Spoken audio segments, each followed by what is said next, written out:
A man narrates that whatever is happening is not new. The world is ending till its beginning. Earth is going away from its axis. Ice is melting. Forests are burning and lessening. Everything is ending. So are humans. Death is inevitable, but it gives a new beginning. Our rotting body helps plants grow, and plants grow vegetables to fulfill life's sustenance. What people see is not actually real. If they will really see with opened eyes, they'll see life. They are just seeing as they have always been doing. In today's era, we know the truth they don't. We can see, they don't. It's our responsibility to remove the fear of what's going to happen from them. Sabrina is just trying to see from Teddy's eyes, but still can't. There are a few new recruits. They saved them from undead her. They are coming down. Here they are.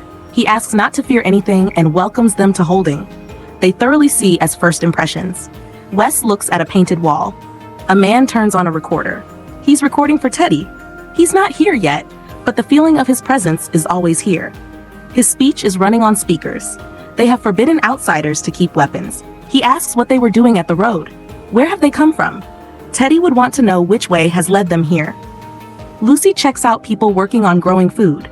Others check as well, while Wes looks at the wall again. Lucy has been to such a place before. He claims there was no such place like this ever. They grind undead in machines. It takes 2 months for them to rot. They take bones from flesh and feed them to chicken. They think every living thing has been decomposed like this. He calls undead posters. They have power, water, and food. They seem to be preparing for something. They found them at the right time. He wants to tell it right now that for good, they're closing doors so that they'll not have to go up outside. He is interested in asking a special question. Can you see it? It's a simple question. Thoroughly look at the undead and tell what you see. She says an undead that should be in the soil. He says Teddy will look in the eyes and will know the truth, so say the truth. He says different from others. They are estimating how further they have to learn. He calls her a doubter. And they like such ones because after doubts get away, belief will be such strong as well. Al keeps asking questions from his questions. Wes sees only a hungry undead. He asks who painted this wall. He tells him about his brother. He used to copy him. His name was Nick, Pablo. My brother was my best friend. He wanted to become like him. He's asking about family, as Teddy says every generation gives way to the next one. He says she's looking at him like he's reminding her of something. It's her mom. He says her end was her beginning. Al asks if they found anything. Nobody tells anything. They need to earn their trust. They need to earn Teddy's trust. Until Teddy gets here, they will find info on why Virginia feared them and will get out before they make them fertilizer. The man says they're back. Now they can meet. They all stay with other people before coming to the elevator. It opens. A black man is here. Teddy sent them ahead. He'll come later. It's Derek. He hugs him. They're wondering what's happening. Both are alive. Al says they just found a way inside. Wes and Derek lunch together. Wes spent several days thinking he was split into several parts. Derek says he had found condensed milk, an entire crate that day, and hid from a herd of undeads in a shed. The wood was too heavy, and he passed out. When he woke up, he was here. He went to look for him, but he was gone, and his bike as well. He says his bike's sound was good, not now. He tells him about things going better now.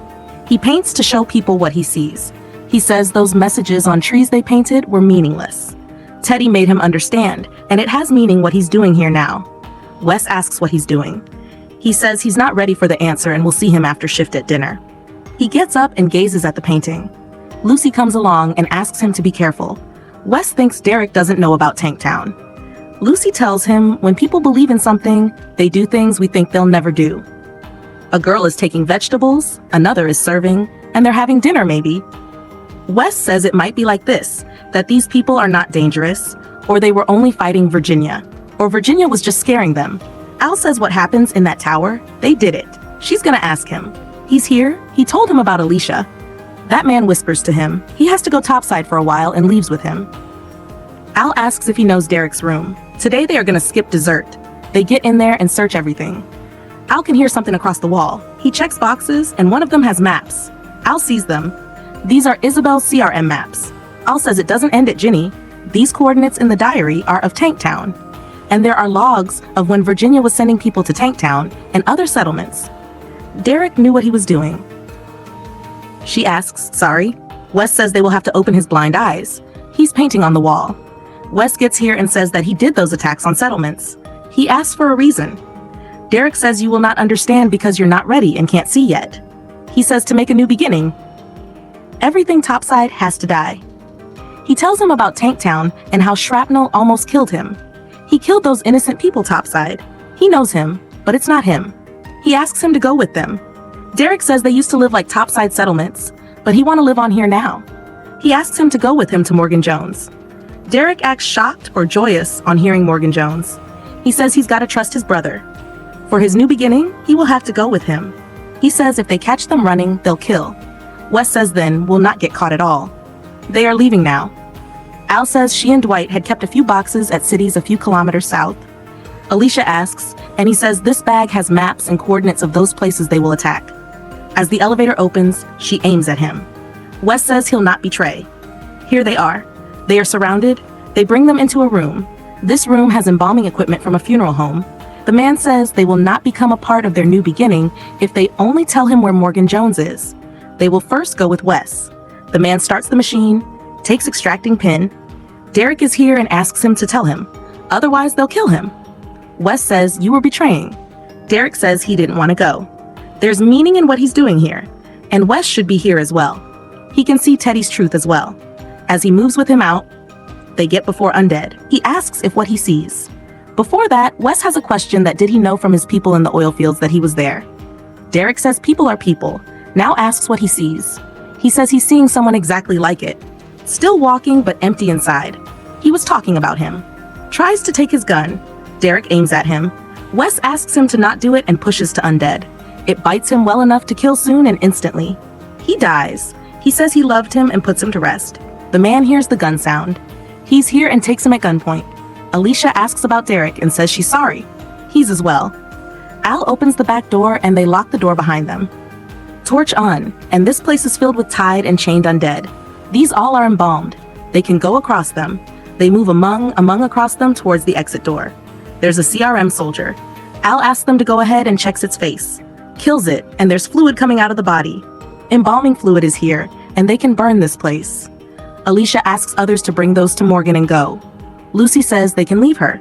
She cuts the belly and necks to have as much embalming fluid as much these undead have and throws a match to burn all. Al says they don't know if Alicia survived. They only saw fire there. They were planning something very big. Al tells him that they knew and were finding them. She asks why. He doesn't know. There's no diesel left, but horses are ready. Dakota wants to help. Alicia helped him to stand here. She'll help for Alicia. Morgan says that time hasn't come yet, and they'll start the search from the parking lot. Others leave. Dwight asks Al if she's fine. She says they were not behind Nora. They had maps and are behind helicopters. She has to find her to be aware. He had thought that he had lost Bear Lady. Dwight says if she doesn't talk to him every 2 days, he'll come to find her. Alicia is alive. They are in. He says rotting bodies give the earth a boost for plants. They will keep her as she is right now. He asks them to get her ready for Teddy. They leave. He turns the machine on and gets to her. She inserts something in his eye and tries to run. He tries to stop her and kill her. She hurts his wound, takes the needle and inserts it in him. It sucks his blood. Teddy is here, along with that man. He checks the dead man and puts him to rest to avoid becoming undead. Riley leaves. She says, so you're king of the insane. He knows her name from Riley's recording of her interview. He says, did you give this sacrifice because you're very kind-hearted, or you are punishing yourself, or maybe following her mom's path? She says she doesn't care about his anything. He can do it quicker, whatever he has to do. His nonsense doesn't have any importance to her. If he want to kill her, it's not going to happen. He says your companions and you destroyed our years of struggle, but he'll not kill her. He says every end gives a new beginning. Alicia says, what do you hell want actually? He says he want to save her. He says he has been looking for someone like her for a long time. Birds are chirping around in a beautiful forest and Grace is lying among them. She opens her eyes and an undead attacks her. It is really close to getting her when she breaks its arm and someone kills it. It's a girl. She says she doesn't remember anything. She fights the incoming undead with a weapon, just like Morgan. She asks her to get up and helps her. Her father taught her to fight like this, and she is not supposed to be here alone, so they need to get back, and there is a clinic out there for Grace as well. Her mom gave her the name Athena. Grace hesitates and doesn't say her name. She moves and asks her to follow her. They are here. She has been living here since she was born 16 years ago. Grace says they built this place just a few months ago and now have barricade walls. Morgan's axe is still outside. She touches it and has glimpses from the mall. Here is Morgan, but he does not recognize her. There is the noise of the undead. He invites her in. A man moves to kill the undead at the walls, and here is a nice place. It has animals and crops. He asks to go for a checkup with the doctor. He actually does not recognize her because his memory is not the same as before anymore. She tells her name again, and he does not believe her. She tells him that she had left with him for that hospital. This place was totally different. If it is not her, then how does she know about the mall and that he and Dwayne used to do car racing? He now knows and says her name with a glimpse from the past and says it is impossible. He shows her Grace's grave. He had buried her. After giving birth to the baby, she got very weak, and due to radiation, she couldn't make it anymore. And he did what he could then. She already has met her daughter. Athena is one. She is totally fine, and Morgan says that her death wish was to know what she would want to become when she grows up, and perhaps she is now here for that. She has glimpses. She will talk to her later after they know what's actually going on here. June is here, and Morgan introduces her to Grace. June checks her out and says she does not have any concussion, brain injury, or anything. She only remembers that she was on the road with someone and everything suddenly went blurry. She asks Charlie for water. This is that same Charlie. Here is our old Daniel and Victor. Dwight is working on crops. His daughter is with him. Shelley is here as well. They introduce themselves and their babies are Tina and John. He asks Morgan to bring seeds and leaves. They have been living together like this since after Athena was born. Alicia rebuilt her mom's stadium and is there with Lucy and Wes. A few days ago, Al went there as well since she was looking for someone. He says that after Athena was born, everyone forgot their individual fights and quarrels and started caring and looking after her, and they still do care for her, and he's sorry that she was not alive to see her grow with her eyes. They are outside together. She says if he will take her to the feed store sometimes, it will not stop her from sneaking out next time, though it is possible. She is singing In Dreams by Roy Orbison. She didn't know the song's name. She says that it is her mom's last thing left, and she wanted her to keep it. He asks them to stop right there. She keeps moving towards a car. Morgan tells Athena about these people being here before she was born. She says she has seen it before on a highway. He was there as well. She touches it and it explodes. She is having glimpses of the power plant while Morgan is trying to wake her up. She wakes up and the undead are here. Althea says they need to leave. They are 3 kilometers away and she can hear Morgan's voice. He's telling her to wake up. Only she can hear him, and she is calling him, asking where he has gone. He says they should go. The undead are here and she has glimpses of the plant again. She kills it. She keeps calling while Althea keeps her safe. She says the wall is in front. She says it's this way. The pattern is repeating several times, and she comes to know that it's not real. This is all happening somewhere in dreams and a coma. She kills again and says the same. She was on the highway with Morgan, going to June's hospital, and the same explosion that occurred there happened here. She was unconscious. He can hear some of her words and is here. She needs to wake up to give birth. They are hiding from Teddy's men. Althea says they need to warn others. She can't hear him because she is not real. She gives her a touch to ask if it's real. Her mind is processing a lot of memories at once. She wanted her and everything to be real. This voice started coming when that explosion happened. She takes her recorder and turns a song on, and she's hearing his conversation with June. He tells her that some people attacked them on the road and that they are now in a vet's office. He tells her about Grace, that she's breathing, but her pulse is weak. She has to come to her senses and remembers that she was in labor, which is why they were going to June. He tells her that this office is at the junction of 77 and 28. They are coming on horses, and the ETA is 5 to 6 hours. She is trying to reach him. He checks outside the windows and the attackers have found them. They fire at him. She sees undead being killed. He tells her they are in trouble in the real world. Riley is outside and wants something he has for them. He takes out the recorder, so it turns off here. Athena says Junction 77 is nearby. She wants her to take her there to the vet's office. It's working, and she's hearing it again, along with Athena.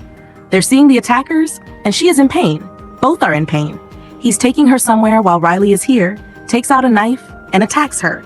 She can't even move to do anything. She kills Riley, and he dies instantly. Athena is feeling them as well and says she's real. She tells her that she's her mom. She didn't tell her before because she didn't seem real before. She apologizes for taking her recorder. and she apologizes for hitting her with a stick. After she comes to her senses, this will all fade away. She says she has to wake up to make sure she is safe. There is a horse here, and it whinnies before them. They take it. That song playing was her biological father Matthew's favorite song. He was handsome, kind, and a big fan of Roy Orbison. He was exposed to radiation, and she is his sign. She's hearing him again. They are getting in. He puts obstacles. They are here, and they open the door, and an undead is here. She closes the door. Athena asks what's wrong.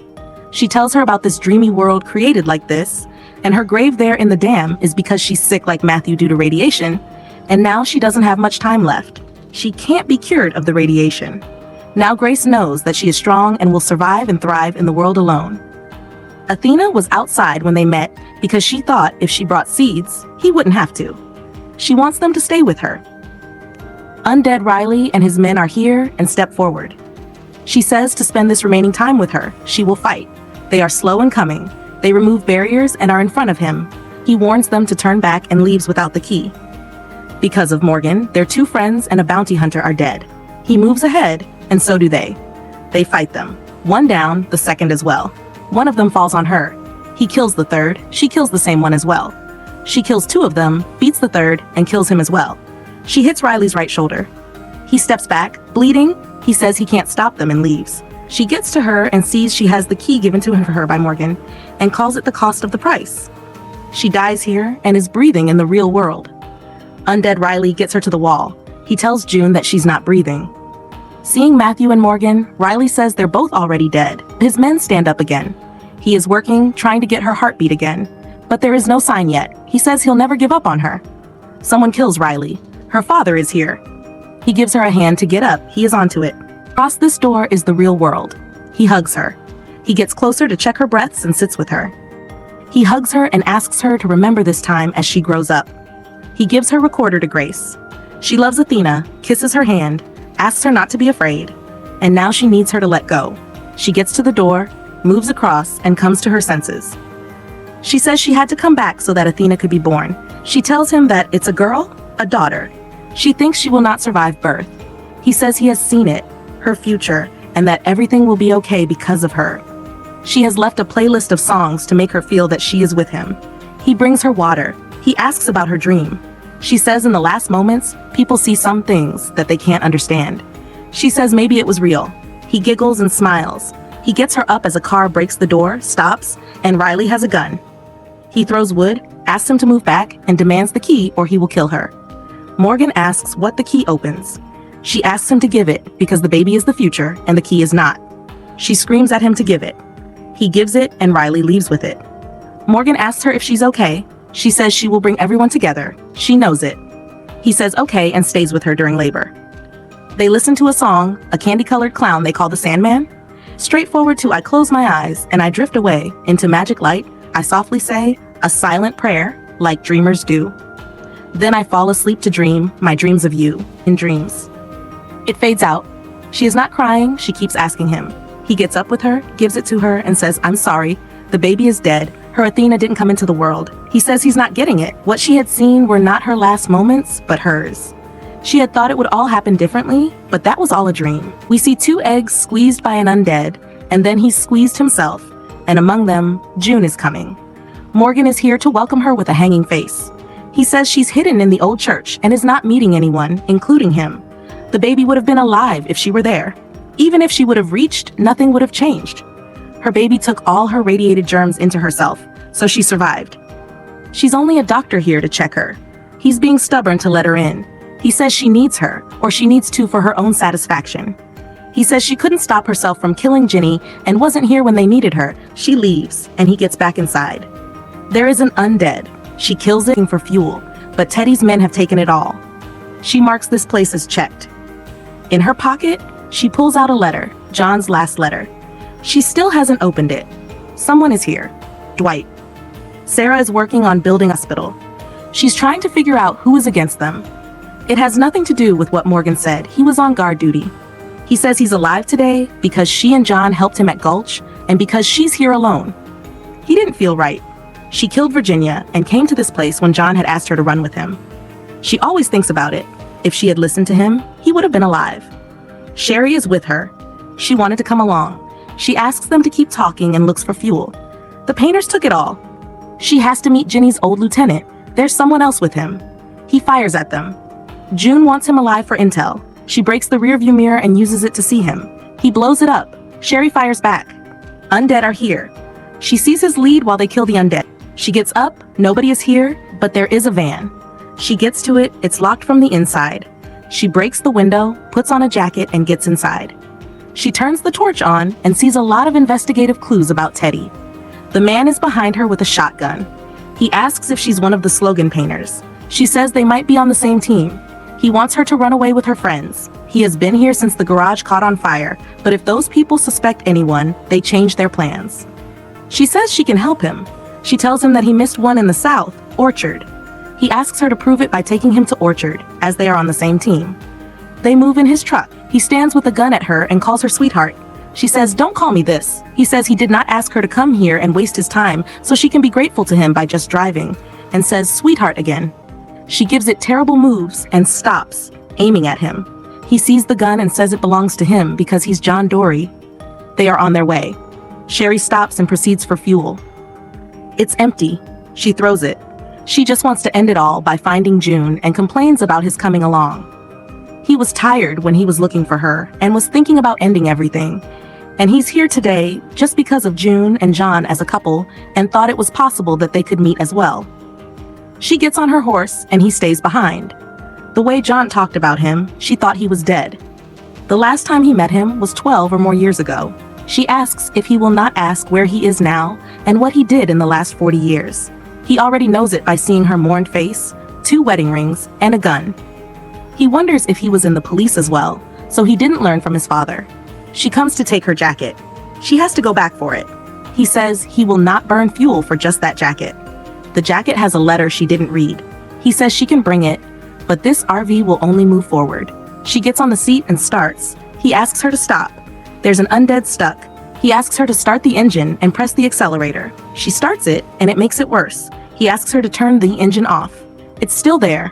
The transmission fluid pipe is broken because of her. Along the road and grass, they are going very fast. Across a field of chasing, her horse is down. He ties his and says it will not make it. She shoots it and asks him to leave. She says it's not about cult followers like those of Ginny's. It's about she has to get to Virginia and has to kill Negan.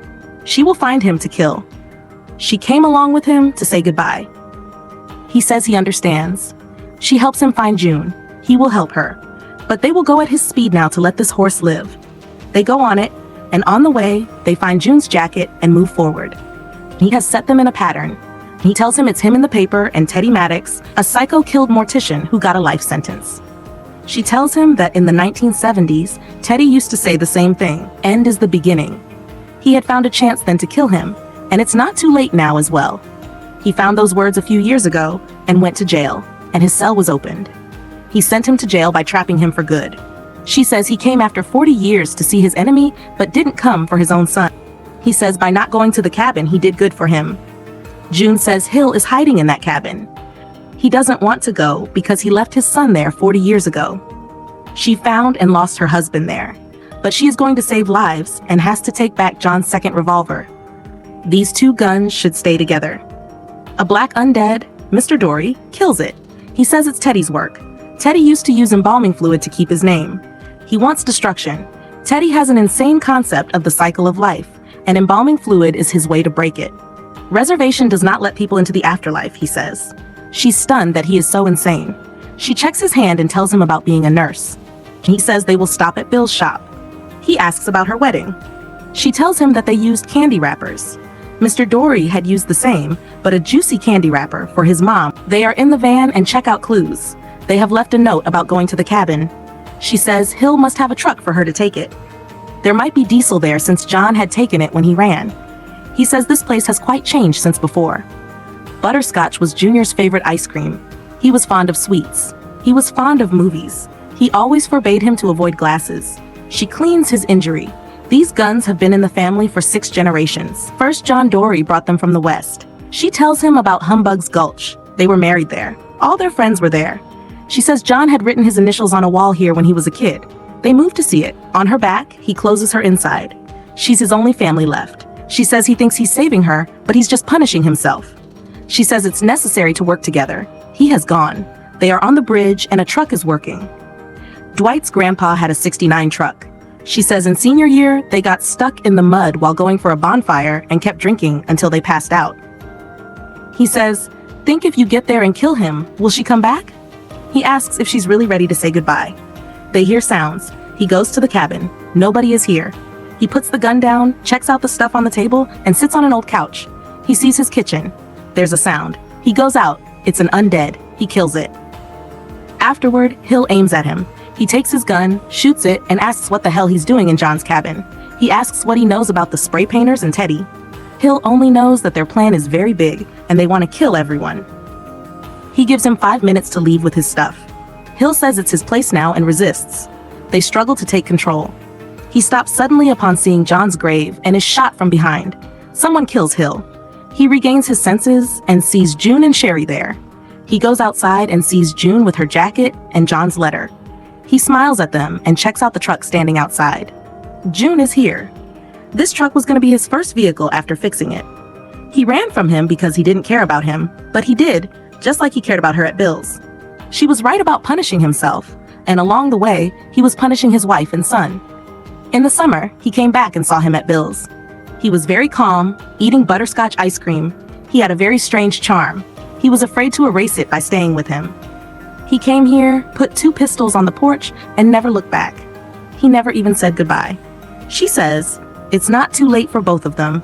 They have buried him. She tells them about the first netting that he fixed her with fishing line and butterscotch butter and light and love. She inhales and reads the letter, which in short says, June, it's my hardest decision to leave you to face an innocent's life while knowing that I might never see you again. Even so, I believe you'll forgive me one day, just like I forgave my dad for leaving me. He was a good man and did his own thing because he loved me, and so I did the same. And I'll keep trying to get back to you like those days in the cabin when a lady named Laura came into my life and changed it forever. She cries intensely, and he keeps a hand on her. Dwight says someone fixed this truck very well to get her to Louisiana at least. She seems confused or thoughtful. She says she's not ready to say goodbye. Mr. Dory missed his entire life while chasing Teddy. It shouldn't happen to her, to them. She saw how he changed and again became what he was before. And this is what scares her. He has changed, of course, but he isn't the man he was before. He says they can start all over. She's ready as well. They are united.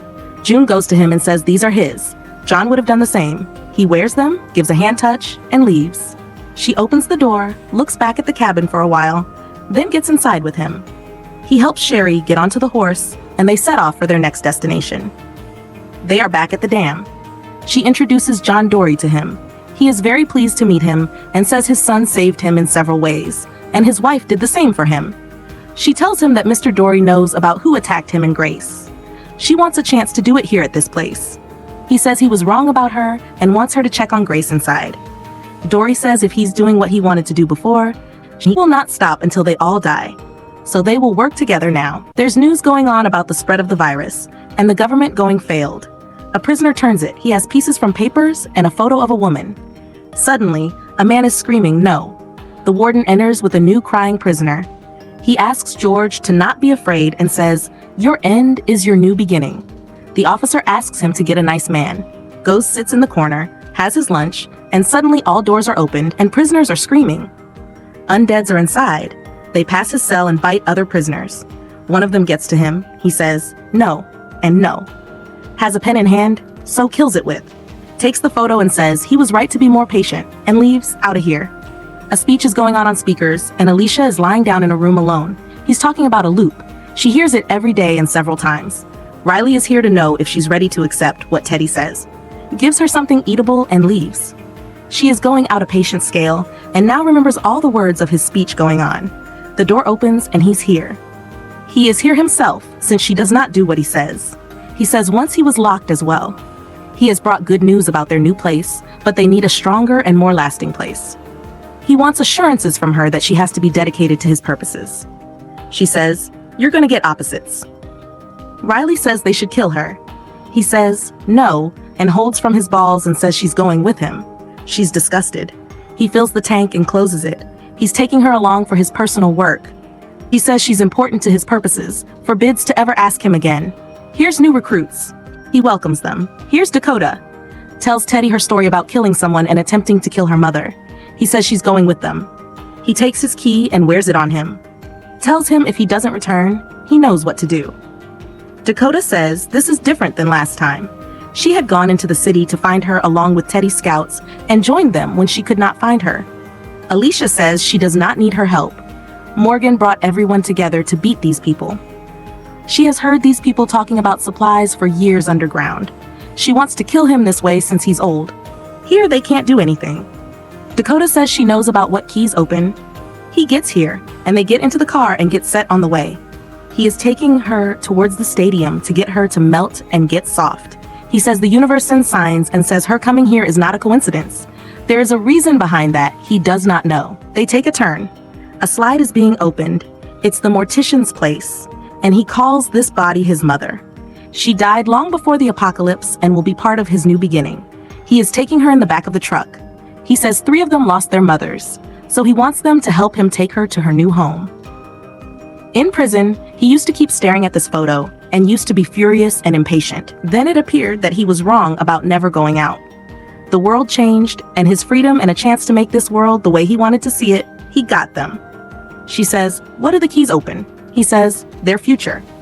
Their truck takes accidental moves, and his mother is on the road. He gets to her, disgustingly kisses her, and wants help to carry her back.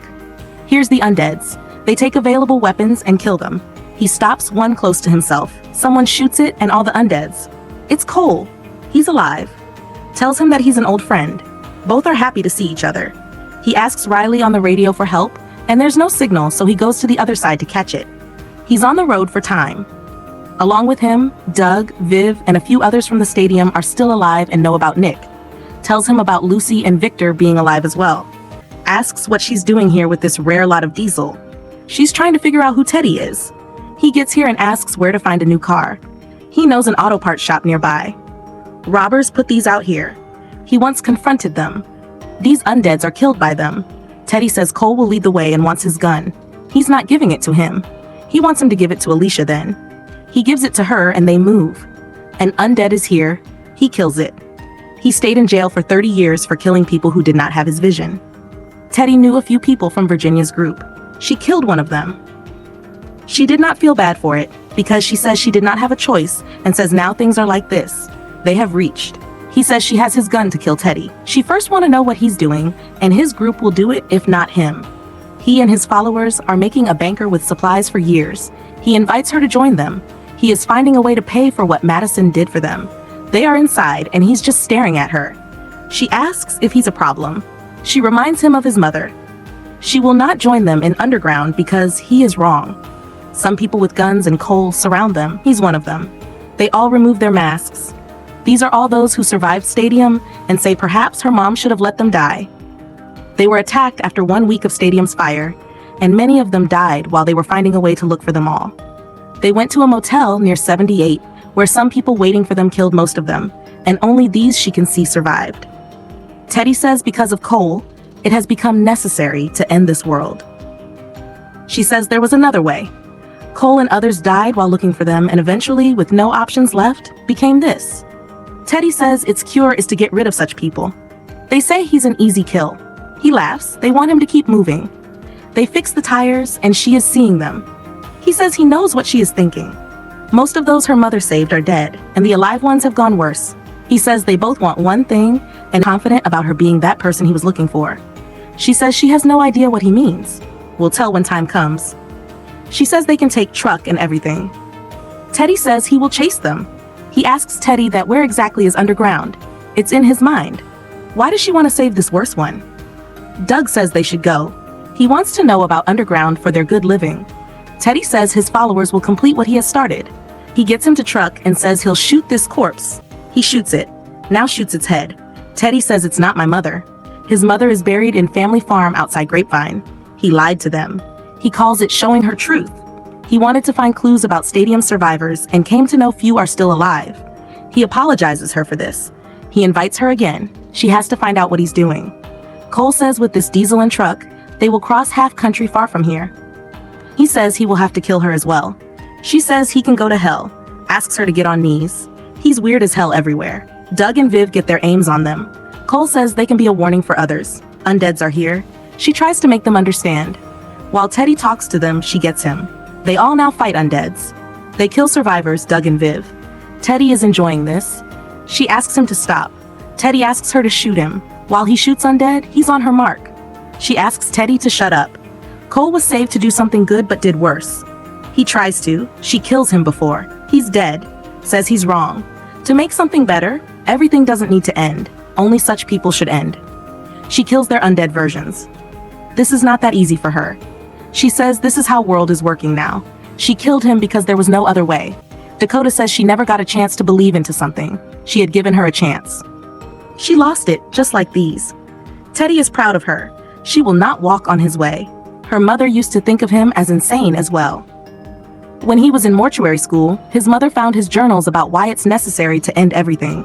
She thought he was disturbed and threatened him to get him over to county social services. She never knew how right she was. He killed her and buried her in the backyard. When spring came, flowers had bloomed right over at her grave. He says that Key will release a missile from a submarine which has washed ashore in Galveston, and it will do all the job. She thinks getting rid of Cole isn't enough to make things better. Dakota is with Teddy now. She was waiting to make a new start. It will happen with Teddy now. She goes on the radio for Morgan. She proceeds. It's Victor. She is coming towards him. She tells him about what Key's open and about telling Morgan about the submarine at Galveston's beach. His people are here. He forbids Riley to kill her. He says she's the right person for this. They take her. He insane laughs and they're on their way. They are here at a resort kind of place. Gets her out. In the 1950s, Uncle Sam built a bunker under this resort for government officials for incoming apocalypses. Riley knew about it from a news article. He wants to thank her for putting Holding on fire. He asks Dakota to stay outside. He wants to show her himself. They get in. She says she's not going to end his anything. He says he's end, and she is beginning. He calls her Hope, opens bunker, and they throw her in. Locks her and says this is truth. She will rebuild the world from inside here. He leaves. She says she will not make this world according to his way. He knows and leaves while leaving her here. Our damn town is seeming abandoned. Teddy is saying that, so you saved his life because you thought he will give a safe place with a family. She says he didn't. He built a town on a founded place and filled it with people just like her mother did it 10 times. She never felt good there. He says because they wanted you to become something you aren't. She needs someone who will love her for who she is. He's one who loves her. She says, but what about Alicia? He says she is something they both can't become, but they both are alike and understand each other. He says conclusions do not matter in a world which has just started. He says they are going to die along with other people and asks if she still wants to change her mind. He manipulates her with his words. She says she's fine, whatever she is. Lights are on. This is Submarine. Riley is here. Emergency batteries are running. Riley was an officer on this sub. That's why he knows much. He says he was broken when he found her, just like him. He asks for the key. She laughs because Virginia wore a key for the future as well, but she didn't have this in mind. Riley and others know that they are gonna die. He says you just have to offer something which people believe in to make them follow you, but some people like Morgan don't, so they need force and killing to make them do it. He gives her a gun. He takes his axe. She takes it. He's on his way. They're on their way. MRAP, trucks, and horses. They are at the beach. He sees Dakota's old note. They all get out of the vehicles. Mr. Dory is here as well. They are all here together. He and Victor proceed toward. They are opening the hatch with equipment. It's opened. They throw a flare to know the depth. She gives him a radiation measure meter, and if it exceeds 10,000 millirem, it means danger. He will go down first. June will give cover. Sherry asks other people if they have found schematics, and Rachel about the naval base. Lucy says it's a few kilometers away, and there are a lot of SUVs a few steps ahead of them. It's safer to stay close to the submarine if a missile gets fired. He gets down, and the reading is 10 millirem. He gets further down to still the same measure. An undead pulls him. Mr. Dory is not able to see. They shoot it, and he's safe. He thanks them. The measure is still at 10. Grace is going inside. Lucy says Sarah, Jacob, and Charlie have just landed. Rachel and others are at the base. Several of the Navy books have gotten wet due to the fallen roof and are looking for maps in them. She's down here. She is best to judge this place. He says he knows that she wants them to be punished. He tells others that it's safe down here. They will get inside now. He did not say anything because he understands pain. He has to stay here to stop them. She says she will stay with him. He wants her to go and make the future Athena had shown her. He has to make sure the world remains to be rebuilt. June is here. She will go to take more readings. They are all down here. Teddy's people had come in a caravan. Vic says for now they have to worry about the undead crew. There's a lot of interference to use the walkie. She takes it. They move ahead. She stays there and tries to get a signal for Lucy. There's still interference. June is leading Vic and others. She is going up to get a signal. She can hear her. They can hear the growling of the undead from inside. Lucy tells the undead count of 150. They all heard it. He gives a knock. She asks again. In the next room is the missile compartment. A long hallway with silos leads to the weapons room. It seems like that's the only way too. Dwight and Vic say they should not do it. Morgan is going alone inside. He does not want to endanger them. Vic read that note. Morgan says it's not about them. He just knows how to fight them.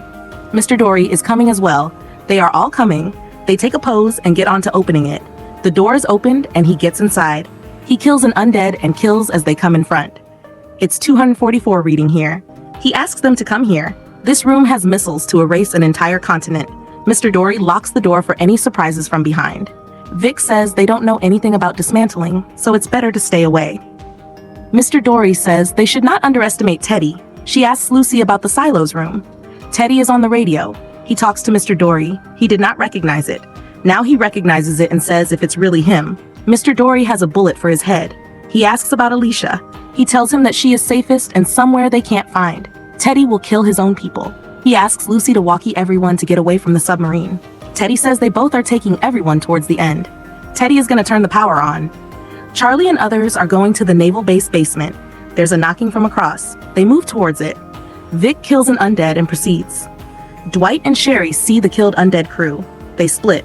Morgan is here at the hatch. He kills a few undead, gets inside and closes it. Vic want to get in as well. After him, he closes it. Vic says he does not have sole responsibility. Morgan thinks he has shown these people many dreams, and this time he has to do it. Vic says people follow him because they want him. Vic is here because he's doing this for everyone and wants to tell this to Alicia. Reading is increasing, and there is a radiated undead woman. They kill it, and it seems to be one of Teddy's. The reading is 44,000 at the hatch. Something has started. He radios Grace about the reading outside, which means inside the compartment. There's radioactive material. He's gonna take this risk. They see undead up above. It falls. He's going inside. Vic says there is another way by killing and getting up on the ladder. They take the ladder while undeads are falling through it. They move and get to another compartment. Pipes are leaked and there are more hatches. They take another way. There is no way ahead.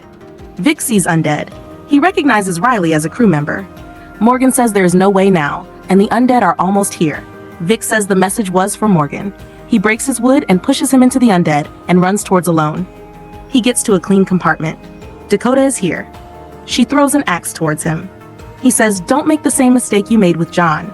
She gets on the radio and says they can't stop it because she saved Morgan to get rid of Ginny.